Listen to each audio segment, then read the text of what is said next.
Huang Rong took a brick, and as soon as she tightened her grip she could feel the brick was soft. She crushed it harder, and without too much effort the brick crumbled into powder. After listening to Zhu Chong's words, her sadness was greatly reduced. Her face broke into a smile, showing up her 2 dimples. This brick was made from bread flour. He was using it to demonstrate his profound internal energy earlier.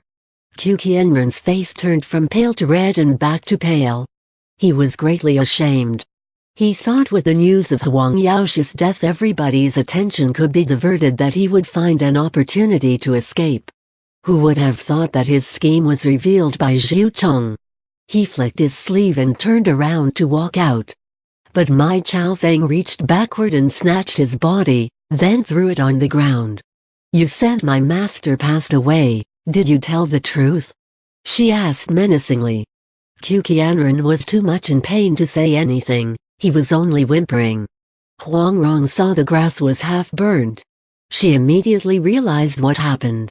"Second master, try to light the grass, put it inside your sleeve, then inhale and exhale." The 6 freaks of Jiangnan initially had some problem with Huang Rong, but Qu Qianren's trickery had united them in facing the common enemy. Zhu Chong happily complied. Actually, he liked Huang Rong's cunning mind and her eccentricity. And now Huang Rong called him second master, he liked her even more. He did what was asked, and while doing that, he even closed his eyes and swayed his head solemnly. Huang Rong clapped her hands in delight. "Brother Jing," she said, laughing happily. "Didn't we see this old man practicing his internal strength a while ago exactly like this?" She walked to Qu Qianren's side and said, "Stand up." She pulled him up, but suddenly struck his Shen Dao Q point under his 5th rib on his back with her left hand, using the Orchid Q point sealing technique. While shouting loudly, "Tell me, did my father die? If you say he did, I will take your life away." With a flip of her hand she placed a shiny butterfly-shaped steel on his chest. Everybody was amused hearing her threat. She asked him the truth, but she didn't want him to say Huang Yaoshi was dead. Qu Qianren was writhing in pain, also suffering from itch. "I am afraid he is not dead yet." "I don't know," he said, trembling. Huang Rong beamed from ear to ear. "Very good," she said. "I will spare you." She struck his Q pen a Q point to ease up his suffering. Lu Chengfeng thought. Little martial sister's question was one-sided and really missed the point. So he asked, "You said my master has been killed by the Quanzhen 7 masters. Did you see it with your own eyes, or did you just hear it from somebody else?" "I heard it from somebody else," Qu Qianren replied. "Who was it?" Lu Chengfeng pursued. Qu Qianren hesitated, but finally said, "It was Hong Shigong." "When did he tell you that?" asked Huang Rong. "About a month ago," Qu Qianren answered. "Where did you two meet?" Huang Rong asked again. "At the summit of Mount Tai," Qu Qianren answered. "We were having a match and he lost to me." He unintentionally mentioned this. Huang Rong was ecstatic. She hopped around like a little kid. Her left hand grabbed his chest, her right hand pulled away some of his beards. Giggling she said, "Hong Shigong lost to this old scoundrel? Martial sister Mai, martial brother Lu, don't listen to him, he was just. Being a girl she didn't have the heart to say vulgar language. Zhu Chong continued for her. "He was just farting." Then he laughed. Huang Rong continued. "A month ago Hong Shigong was obviously with brother Jing and I brother Jing, give him another blow." "Right," Go Jing said, moving toward Qu Qianren. Qu Qianren was scared. He turned around to escape, but Mai Chaofeng was standing in the middle of the door. He turned around again, but this time Lu Guanying blocked his way. He quickly pushed until Guanying staggered and fell. Even though he gained his fame by deceiving people, Qu Qianren still possessed some real martial arts skill. If he didn't, he would not recklessly dare to challenge the 6 freaks and Go Jing. Lu Guanying was certainly not his match. Huang Rong jumped to block him. You carried an iron cauldron over your head and walked on water. How did you do it? She asked. That was my special skill, Kukienran answered. My title is Iron Palm floating above the water. That was a floating above the water. You are still boasting, Huang Rong said with a smile. Aren't you going to tell me the truth?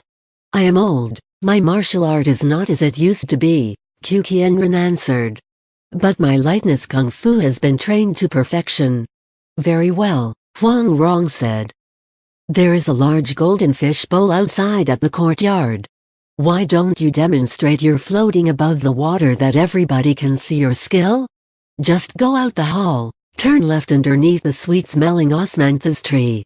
How can someone trains in a fish bowl? Kukienran had not finished speaking when something flashed brightly in front of his eyes, and without him realizing it his foot had been caught and he was hung upside down. Your death is imminent, yet you still open your big mouth. Mai Chao Feng shouted. Her poisonous silver dragon whip curled midair and hurled him toward the fish bowl following Huang Rong's direction. Huang Rong quickly followed to the fish bowl, waving her butterfly-shaped steel menacingly. I won't let you out of the bowl unless you explain to me you're floating above the water. Kukienran kicked the bowl bottom, trying to leap up, but Huang Rong's steel punctured him on the shoulder. He fell back into the bowl, soaking wet. With face cringed from pain he said, that cauldron was inlaid with a thin sheet of iron, the mouth was sealed, above it I put 3 inches deep of water. In that creek I had hidden some wooden poles about 5, 6 inches from the surface, to make them invisible. Huang Rong laughed, then she re-entered the hall, did not pay Kukienran any more attention. He quickly leaped up the bowl and hastily ran out of the hall without looking back. Mai Chao Feng and Lu Chengfeng smiled in embarrassment. They have fought and cried over nothing. Their master was not killed. Everything was that old scoundrel Kukienran's blabbering mouth. Now that this matter was made clear, they felt uneasy toward each other. Mai Chao Feng hesitated for a moment, then clearing her throat she said, Lu Chengfeng, let my disciple go. For the sake of our master I won't remember our past differences anymore. As for the fact that both of us husband and wife had to run to Mongolia, oh well, that was our fate. Lu Chengfeng heaved a deep sigh. He said in his heart. Her husband had died, her eyes blinded. She is alone and forsaken in this world. Both my legs are crippled, but I have a wife and a son. I have a family and I have a business. Actually my condition is 100 times better than hers. Both of us are decades older than we were, why would I keep having a resentment toward her? Therefore, he answered. You can take your disciple away. Older martial sister, your little brother will leave for the Peach Blossom Island to visit our benevolent master tomorrow. Are you coming with me? Do you dare? Mai Chao Feng asked with a trembling voice. To visit the Peach Blossom Island without master's permission is a big violation of our school, but after listening to that old man Q talking nonsense, my heart was troubled. I want to make sure he is all right. If I don't go, I will be haunted by uncertainty for the rest of my life. Before Mai Chao Feng could answer, Huang Rong had already said, Let us all go together. I will ask his forgiveness on your behalf. Mai Chao Feng was silent for a moment. 2 lines of tears flowed down her cheeks. I don't have a face to see him, she sadly said. Benevolent master had compassion on a wretched child like me. He took me as his disciple and raised me up. But because of wild ambition I have betrayed him. Suddenly she lifted her head and shouted. I only want to seek revenge for my husband. Afterward, I know what to do. The 7 freaks of Jiangnan, let us sort out our business now. Martial brother Lu, little martial sister, you stand aside, don't even think of interfering. No matter who lives or who dies, I don't want you to help either side. Do you hear? Kei Zhener walked in big strides to the main hall. His iron staff knocked the brick floor, then clearly he said with his hoarse voice, Mai Chao Feng, you can't see me, neither can I see you. That night when we fought on that barren hill, Your husband died a violent death, but our fifth brother had also died in your hands. Did you know that? Oh, so only 6 of you left? Mai Chao Feng asked. We promised Taoist priest Ma Yu to no longer seek enmity toward you, but it is you that actually looking for us. Good. Even though the world is wide, we always meet each other. Looks like the heaven won't allow the 6 of us to coexist with you in this world. Come. Kei Zhener coldly said. Mai Chao Feng snorted. You 6 people can come together, she said icily. Zhu Chong and the other freaks quickly arranged themselves near their elder brother, guarding against Mai Chao Feng's sudden attack. Everybody unsheathed their weapons. Suddenly Go Jing moved forward. Let disciple fight her first, he said. Lu Changfeng was in an awkward situation. He heard Mai Chao Feng challenged and the 6 accepted. He did not know how to be the mediator. He hated himself for not having authority or influence over these people. But hearing Go Jing, an idea suddenly came to his mind. He quickly said, both sides, please hold your hands for a moment. Please listen to little brother's word. Although Mai Shiji and the Jiangnan 6 have deep enmity between you, each side had suffered an unfortunate loss. In little brother's opinion, no more blood needs to be shed. Let today's match only decides victory or defeat. Please don't deepen the enmity anymore. The 6 freaks, although they always face enemy together, still it is 6 against 1. Which, in my opinion, is not fair. Why doesn't Mai Shiji teach several moves to this young brother Go? Mai Chao Feng snorted and coldly said. How could I fight an unknown junior? Your husband died in my hands. What does it have to do with my masters? Go Jing called out. Mai Chao Feng was furious. She jumped and shouted, precisely. I will kill you little scoundrel first. By listening to voices she knew where her enemy position was. Her 5 fingers were stretched toward Go Jing's skull. Go Jing leaped to avoid the attack. Senior Mai. He called out. I was really young and ignorant. I accidentally killed your husband. One has to be responsible for one's own action. Today you wanted to kill me. I won't run away. But what if you still look for my masters in the future? He realized he was no match to Mai Chao Feng and was ready to die under her fingers. But was determined to protect his masters in any way. You really aren't going to run away? Mai Chao Feng asked. No. Go Jing asserted. Good. Shouted Mai Chao Feng. I am willing to write off the 6 freaks' debt. Good boy, come follow me. Mai Shiji, he is a real man. You on the other hand, will be the laughingstock of the heroes of Jianghu. Huang Rong suddenly called out. How come? Mai Chao Feng was angry. He is the only heir of Jiangnan's 6 freaks' skills, Huang Rong explained. The 6 freaks' martial arts cannot be compared to the past. It really is a piece of cake if they really wanted to take your life. But actually they have forgiven you. Not only that, they also gave you face. It was you who don't know the good from the bad.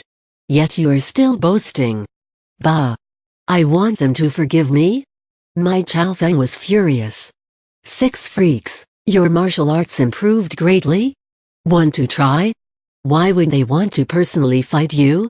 Even their disciple won't necessarily lose to you, Huang Rong said. Mai Chao Feng was so angry she almost screamed. If I can't kill him in 3 stances, I will kill myself right here right now. She had fought Go Jing in the Zhao Palace that she thought she knew his level of martial arts. What she didn't know was that in the past few months Go Jing had received the tutelage of the 9-fingered divine beggar, that his skill now couldn't be compared with his skill then. Good. Huang Rong said. Let all the people here bear witness. 3 stances are too few, let's give you 10. I will accompany Senior Mai for 15 stances, said Go Jing. He only learned 15 out of the 18 moves of the 18 dragon subduing palms, hence he thought he could at least survive 15 stances. Ask Martial Brother Lu and the guest who accompany you to be the witnesses, Huang Rong added. Who accompanies me? My Chao Feng was taken aback. I rushed to this village alone. Who came with me? Who is that behind you then? Huang Rong asked.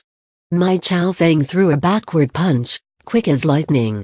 Nobody saw the man moved, but her attack hit an empty space. That person moved like he was a ghost or spirit. The amazing part was that he moved without making any sound. After she arrived in the south, Mai Chao Feng always had a feeling that somebody was following her, but no matter how she spoke or she attacked, she could not even hear anything. She thought she was losing her mind, or it was a ghost haunting her. And then she heard the flute driving away the snakes. She was certain someone with a very high level of martial arts was shadowing her. She tried to express her gratitude to the air, but nobody answered. She waited among the trees, but was not sure if that person had already left. Now she heard Huang Rong spoke. She was unable to hide her feeling. "Who are you?" she tremblingly asked. "What do you want from me?" That person did not answer. Nobody knew if he even heard the question. Mai Chao Feng thrust herself forward. That person did not seem to move, but again she did not touch anything. Everybody was stunned. They had never seen someone with this person's immeasurable skill. Lu Changfeng boldly asked. "Honorable guest had come from a long way. I have not had the opportunity to welcome you. Would you please sit down and have a drink with me?" That person turned around, seemingly floating on air. He went outside. Mai Chao Feng gathered her courage and asked, "Is Honorable Senior the one who played the flute to help me?" Mai Chao Feng is deeply grateful. Nobody was able to restrain their amazement. Being a blind woman, Mai Chao Feng had very sharp ears, but she could not hear that person leaving the hall. "Mai Shiji, that person has already left," Huang Rong said. Mai Chao Feng was startled. "He did? How could I not hear him?" "Go after him quickly, don't boast yourself in here," Huang Rong said. Mai Chao Feng was dumbfounded. Her face showed sadness, yet there was a tinge of anger. Suddenly she shouted, "Go kid, take this." She lifted both hands with all 10 fingers stretched, emanating a spooky bluish-green light under the candlelight. But she did not attack. "I am here," Go Jing said. As soon as Mai Chao Feng heard the word her right hand moved, followed by her left hand's 5 fingers toward Go Jing's face. Go Jing saw her fast movement. He slightly leaned his body sideways and sending his left palm toward her. Mai Chao Feng heard the sound of the palm and was about to evade, but she was not fast enough for the 18 dragon subduing palm's exquisite move and her shoulder was struck. She was shaken and was forced to step back 3 steps. But her martial art was not weak. While stepping backward she sent her fingernails to counterattack. Go Jing was taken by surprise. His right wrist was caught by Mai Chao Feng on 3 acute points: Neguan, Weiguan, and Huizong. Go Jing had carefully heeded his master's warning that Mai Chao Feng's 9-yin white bone claw was very lethal. Hence he guarded himself carefully. But now he could not avoid being grasped by those deadly fingers. "Not good!" he screamed. His whole body felt weak. In that critical moment he managed to bend his 2 fingers. And with his hand forming a half-palm half-fist he hit her chest. That was the Kanlong Wayang. It was supposed to be followed by his left hook, a brilliant stance difficult to fend off. But since his left wrist was in the enemy's hand, he could only launch a half stance. But the 18 dragon subduing palms was amazing. Half stance was no small matter. Mai Chao Feng heard the wind generated by this half-palm half-fist move was incredible. She did not dare to parry, but tried to elude it. Still her shoulder was hit really hard and she was forced to let Go Jing go. Go Jing was struggling to free himself. He pulled hard, so when his hand was suddenly free both people were thrown backward and each hit a pillar. The roof was shaken. Bricks, stones and dust fell down the hall. Many village people cried and ran out to escape. The 6 freaks of Jiangnan looked at each other with amazement but pleasantly surprised. Where did Jinger learn this kung fu? they asked in their heart. Han Baoju looked at Wang Rong suspiciously. He thought she was the one who taught Gojing and secretly felt admiration. Peach Blossom Island martial art is amazing. By now Gojing and Mai Chaofeng had engaged themselves in a fierce battle. Palms, fists, and claws were exchanged. Mai Chaofeng was furious. She fought with gusto. Gojing was calm but agile. Both had exerted their full strength. The hall was filled with the sound of their blows. Suddenly Mai Chaofeng jumped vertically. Her attack seemed to come from every direction, one after another, ever-changing. Gojing knew this attack was fierce. He would suffer defeat if he let any opening in his defensive line. He recalled Hong Shigong's lesson on how to deal with Huang Rong's fallen flower divine sword palm. No matter how much changes his opponent executed, he steadily used 15 moves out of the 18 dragon subduing palms. By repeating these 15 moves he was able to defend himself for 40, 50 moves, without giving Mai Chaofeng even half a step advantage. Huang Rong was keeping her eyes on her brother Jing with a smile on her pretty face. The 6 freaks stood with amazement, sometimes clucking their tongues in praise. Lu Changfeng and his son could only look in dismay. My Shiji has improved so much, Lu Changfeng thought. If I had to fight her, I will certainly lose my life in only 10 moves. This young brother Go, how could he master such a profound kung fu in his young age? I was really blind. Luckily I had not been careless or indiscreet, but treated him with nothing but politeness and respect. Wang Yinkang was also upset. I was supposed to contest this boy. But with his kung fu, how could I win? My Shiji, you have been fighting for more than 80 moves.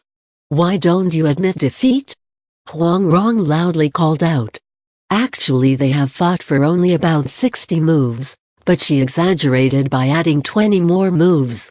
Mai Chaofeng was fuming mad. I have trained hard for dozens of years but cannot cope with this kid? She thought. She ignored Huang Rong's remark and increased the speed of her attacks. Her kung fu was actually many times better than Gojing's. But first, she was put at a disadvantage because of her blindness, and second, she could not think straight because her heart was filled with rage in her effort to seek revenge for her husband. Anger is a big taboo in a battle between two martial art experts. Third, Gojing had the advantage of youth's strength. Plus he had mastered most of the 18 dragon subduing palms. Therefore, the battle between these two was really fierce.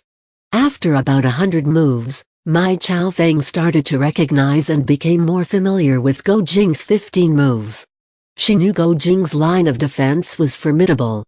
She could feel the wind from more than 10 feet away. But she also knew that performing the 18 dragon subduing palms took a lot of energy, and her internal energy was stronger than Gojing's. Therefore, Mai Chaofeng changed her tactic and was trying to tire him off. She used the 9-yin white bone claw and devastating heart palm technique interchangeably. Huang Rong knew if this fight were prolonged, Gojing would suffer defeat. My Shiji, it's more than 100 moves, quickly it will reach the 200th move. You still don't want to admit defeat? She called. But Mai Chaofeng turned a deaf ear and increased the intensity of her attacks. Suddenly Huang Rong got an idea. She leaped to a nearby pillar and called out. Brother Jing, look at me. Gojing launched 2 moves in succession, wading a wide creek and phoenix slowly arise from the land, and managed to push Mai Chaofeng back far enough so that he could turn his eyes to Huang Rong. He saw her running around the pillar and made some hand signals, but did not understand what she wanted. So she called out again, fight in here. Finally Gojing understood. He turned around and leaped toward a nearby pillar. Mai Chaofeng followed with her 5 fingers to grab him, but her claw ended up penetrating the pillar. As a blind woman, she distinguished sound to know the whereabouts of her opponent. But the pillar was fixed in place and did not make any sound at all. So when Gojing hid behind one, how would she know? As soon as Gojing overcame his surprise, he immediately launched a palm which Mai Chaofeng parried. Two forces collided and both were pushed back several steps, and Mai Chaofeng's fingers were freed from the pillar. Mai Chaofeng was very angry. She did not waste another second, and before Go Jing could steady himself, she sent another attack his way. Go Jing was able to elude, but his clothes were ripped and his arm was scratched from her fingernails. Luckily he was not injured, but Mai Chaofeng had scared the hell out of him. Go Jing quickly counter-attacked by launching 3 successive moves combined with hiding behind the pillar. Mai Chaofeng shouted angrily. Once again her fingers pierced the pillar. Actually Go Jing did not want to take advantage of her blindness, so he loudly called out, "Senior Mai, my kung fu is far inferior to yours. Please show me mercy." Everybody could see that Go Jing had gained an upper hand, albeit with the help of the pillar. They knew he was giving Mai Chaofeng a face by asking her to stop. Lu Chengfeng also thought that this was a good time to stop the fight. But Mai Chaofeng coldly said, "If we are competing for martial arts, after I could not defeat you in 3 moves I should have admitted defeat. But today's fight is not a martial art competition. It is I am seeking revenge for my husband. I have already lost to you, but I still want to kill you." As soon as she finished speaking, both arms launched successive attacks. 3 times with her right hand and another 3 with her left. All attacks hit the pillar squarely on. Finally both her hands hit the pillar at the same time. With a loud crack the pillar broke and the roof collapsed. The people in the hall were pugilists. Even though they were shocked, but they could jump out to escape. Lu Guanyin grabbed his father and rushed outside. Right in time before half of the hall was covered in debris. Unfortunately Jin's officer was not able to escape. His legs were pinched underneath a beam. He was screaming for help. Wanyan Kang rushed to his rescue. He lifted the beam up, pulled him up, and grabbed his hands to get out of the hall. But as soon as they turned their back, suddenly they felt numbness without knowing who had sealed their cue points. Mai Chaofeng had always concentrated her attention on Go Jing. As soon as she heard Go Jing moved, she followed. By now under the heavy cloud the outside was dark. As soon as everybody was able to calm himself or herself, they could see Go Jing and Mai Chaofeng's fight became fiercer than ever. They fought under the dim starlight. Both parties exchanged swift blows one after another, creating gusts of wind everywhere. Compared to the fight inside the hall, this fight was more intense. The dark was disadvantageous to Go Jing. He started to fall under Mai Chaofeng's attacks. Mai Chaofeng's left leg made a sweeping move, followed by her right leg kick toward his legs. If he were hit, his leg would break for sure. But this kick was a trick move. Unexpectedly Mai Chaofeng held her leg halfway and her left arm grabbed Go Jing's leg. Lu Guanyin was looking from the sideline. "Watch out!" he cried. He had experienced defeat under Wanyan Kang with this exact same move. In this dangerous situation Go Jing tried hard to overcome his fear. He used his left hand to parry Mai Chaofeng's hand. He was fast enough, but his strength was waning. As soon as their hands collided, Mai Chaofeng understood his situation. She immediately turned her hand around and used her 3 fingers, middle, ring, and little fingers to scratch the back of Go Jing's hand. Go Jing also realized the danger he was in. His right palm thrust toward her. Mai Chaofeng avoided the attack by leaping sideways. Then she uttered a sinister laugh. Go Jing felt his left hand numb and itchy, then burning sensation. Lowering his head, he saw 3 scratch marks on the back of his left palm. The scratches were bleeding only a little bit, but the blood slowly turned black. Suddenly he remembered the time he climbed that hill in the Mongolian desert, where he saw 9 skulls Mai Chaofeng left behind. Priest Ma Yu had told him that Mai's fingernails contained lethal poison. He knew immediately that his life was in grave danger.